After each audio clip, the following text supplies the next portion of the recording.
Former Navy SEAL Robert O'Neill said in an interview with The Washington Post that he was the one who fired the final shot to kill Osama bin Laden in 2011.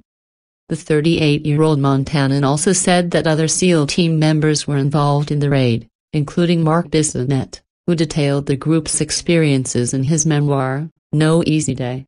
O'Neill, who had been serving as a SEAL for 15 years at the time of the bin Laden raid, had participated in other missions before, but he said he feared this mission would be his most difficult. "I didn't think I would survive," he told the Post. He said it was clear that bin Laden had been killed and not merely injured from his shot when he fell to the floor with a split skull. Before he was shot, bin Laden had his hands on a woman's shoulders pushing her ahead. O'Neill recounts, likely to deflect the attack.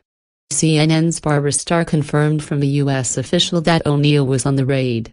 Two special operations sources confirmed to CNN's national security analyst Peter Bergen that O'Neill was one of the shooters in bin Laden's room, but others in the military community have wondered whether he can claim to kill bin Laden since there were at least two others in the room who fired weapons.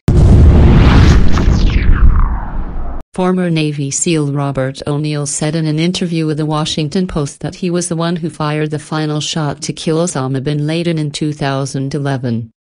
The 38-year-old Montanan also said that other SEAL team members were involved in the raid, including Mark Bissonnette, who detailed the group's experiences in his memoir, No Easy Day. O'Neill, who had been serving as a SEAL for 15 years at the time of the bin Laden raid, had participated in other missions before, but he said he feared this mission would be his most difficult. "I didn't think I would survive," he told the Post. He said it was clear that bin Laden had been killed and not merely injured from his shot when he fell to the floor with a split skull. Before he was shot, bin Laden had his hands on a woman's shoulders pushing her ahead. O'Neill recounts, likely to deflect the attack. CNN's Barbara Starr confirmed from a U.S. official that O'Neill was on the raid.